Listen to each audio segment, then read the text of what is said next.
Taliyaha qaybta sahanka ee guutada afraad ciidanka xoogga dalka Soomaaliyeed ayaa been abuur ku tilmaamay war ay baahiyeen Al-shabaab oo ay ku sheegeen inay khasaare u geysteen ciidankiisa kadib markii ay qarax kula beegsadeen inta u dhaxaysa xerada Bangala ee guutadaasi ay degan tahay iyo xarunta maamulka degmada Daynile ee magaalada Muqdisho. Waxa uu sheegay in haba yaraatee wax khasaare aysan ka dhalan qaraxii ka dhacay degmada Daynile ee lala beegsaday gaarigiisa. Qaraxaasi oo ahaa miino dhulka lagu aasay. Khasaaraha waxaa ku koobnaa sida aad muuqaalkaba ka aragtaan burburka muraayadda gaarigaasi oo keliya, isagoo carabka ku dhuftay in aysan u joojinaynin shaqada amni oo dalka ay ka hayaan. nimankaas beenaalayaal waaye, maxay ahaday ayaga khasaaradoodana ma sheegaan, guuldaradooda dhan ma sheegaan, maxay ahaday weligood maysan dhihin waxaasan inaan geysana rabnay waan geysa weynay weli lagama hayo. Marka waa iska warkoodii, waxay isku dayeen wixii baasay duugi jireen oo miinooyinka ahaa ayay isku dayeen inay nala beegsadaan, waana u suurageli weyday. gaarigina waa kan hadda aan wato oo aad u jeedo, anigana way kanaha oo waxba ma qabo. Marka midkii waxa duugana wuxuu ku fakaday si ninka la yiraahdo anaga Ilaahay baan ognahay, wuxuu ku dhex araray dad qaxooti ah anagoo baacseeno. Marka mar walba in waxaas duugaan Ilaahay baana ka sareeyo, anaguna maxay ahaday dhagaradooda waa ognahay. gaariga xawaaro ku socday, waxba saameyn kuma yeelan, muraayadaas aad u jeedo kaliya uu ka jabay, wax kaloo saameyna kuma aysan yeelan gaariga. marka waa beenaalayaal, waana beentoodii taas Maxamedow. Waxay sheegeen argagixisadu inay khasaare geysteen rag ciidankaada ka mid ah inay dhaawaceen. Arrintaasna ka waran. wax ka jira ma laha, hal qof oo ay xagatin gaarsiiyeen ma laha. gaariga ka horeeyaan saaraa aniga, gaariga iga dambeeyay waaye waxay u dhigeen, wax gaaray haba yaraateena ma jirto. howlgalaan u soconnay, waxaan ku soconnay shabeellooyinka, waxaan ka baxnay xarunteena taliska Bangalo, wax haba yaraatoona gaara ma laha. maantadan saacadan hadda aan kula hadlayo oo ila taagan tahay, saacado ka hor, 2 saacadood ka hor waxay u dhigeen ciidanka ninka la yiraahdo Keena, ciidan kamid ay u dhigeen oo gaari yar watay, ayagana sidoo kaleentood waxba ma aysan yeelin. marka waa fashilay arrintooda ka bilaabataa, fashilayna ku dhamaataa khawaarijta shaqada ay ninka la yiraahdo daba taagan yihiin. Waa tahay maalmahan waxaa magaalada hadda ku soo korortay weerarada noocaas ah oo fashilka ku dheehan yahay. maxaa u sababa la dhihi karaa? wallaahi waa qofku markuu xaraarugayo,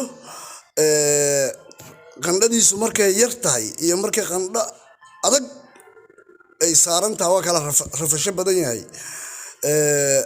amarkii madaxweynaheena sharafta leh uu ku baxshay, saraakiisheenna sarana ay ku dhaqaaqeen, arrintaasay la xaraarugayaan. marka rafashadoodu waa saa'id. magaalka reedihiisa, dhulkan magaalada ninka la yiraahdo Muqdisho duleedyadeedana maxay ahayd Ilaahay baa ku mahadsan.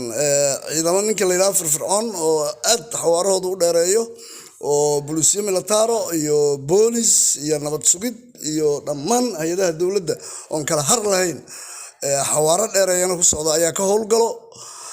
waan u hambalyeynaa ciidamadeena nooc kastoo yihiin, waan u hambalyeynaa, halkaas ka sii wadaan leeyahay. shacabkeennuna asaguna waa geesiyaal 100% soo bixinayo xogaha iyo meelahay marayaan. ayagana waxaan leeyahay guuleysta ninka la yiraahdo sida madaxweynaha u dhiirigeliyay oo yiri oo iska celiya, waxaan leeyahay halkeeda ka sii wadaan leeyahay. marka waa gebagabo, waa xaraarugna waa rafasho ugu dheereedo geeda siibeed, waa rafasho waay arrintoodu.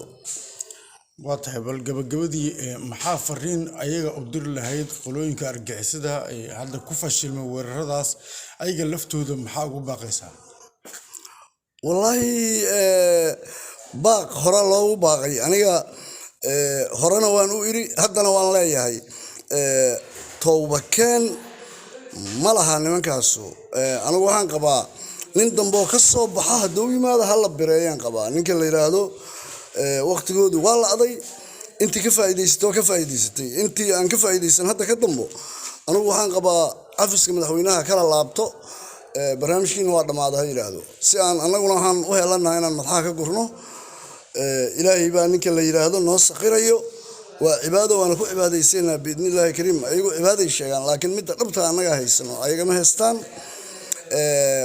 maxay ahaday waxa kale oo rabaa inaan baaq u diro uga faa'iideysto maanta booqashadiina aan isku nimid qabaa'ilada Soomaaliyeed oo isqa qabsiga dhaxdooda ka jiro shakhsiyaadiyada hogaamaha ka ah oo dhaqanka ah waxaan leeyahay maadaama aan geesna ninka la yiraahdo dhaqanka ahay waxaan leeyahay wareer odayow ogaada ma ahan waxa aad isku dilaysiin ra'ligiina maahan aqligiina maahan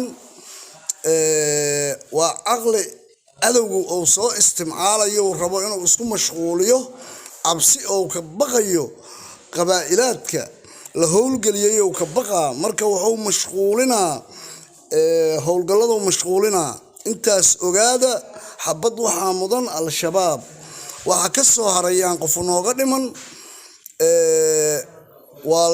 waxa ka jira dalka dawlad aad u mug weyn oo miisaan laha ka jirto maxkamada aad u sharaf badan ayaa ka jiro cidii dacwo qabtaahu soo dacwooto haddaysan ahayn dhaqanka how laabato beeluhu beel walba dhaqan ay leedahay war waxaana iga kaa jiro iyo waxaana iga kaa jiro walaxay ku aado yaan qof nooga dhiman yaan nala mashquulin baaqi madaxweynaha noo ballan ah oo cadowga farta noogula fiiqay howlgallo ayaa ka socda xaafadaha degmada Daynile ee magaalada Muqdisho iyo inta u dhaxaysa gobolada Shabeellaha Dhexe iyo Shabeellaha Hoose kuwaasi oo lagu xaqiijinayo ammaanka loogana hortagayo weerarada argagixisada iyada oo dadaaladaasi ay qayb ka yihiin ciidanka amniga degmada Daynile oo uu hogaaminayo gudoomiyaha maamulka degmada Daynile Cabdishakuur Abuukar Macalin Rooble oo tan iyo inta uu xilka hayay dadaal adag ku bixiyay nabadgelyada guud ee degmadaasi iyo deegaanada hoos yimaada waxaana la filayaa saacadaha soo socda in tallaabooyin degdeg ah laga qaado shakhsiyaadka dhuumaaleysiga ku soo gala degmada ee falalka amni darre ka geysta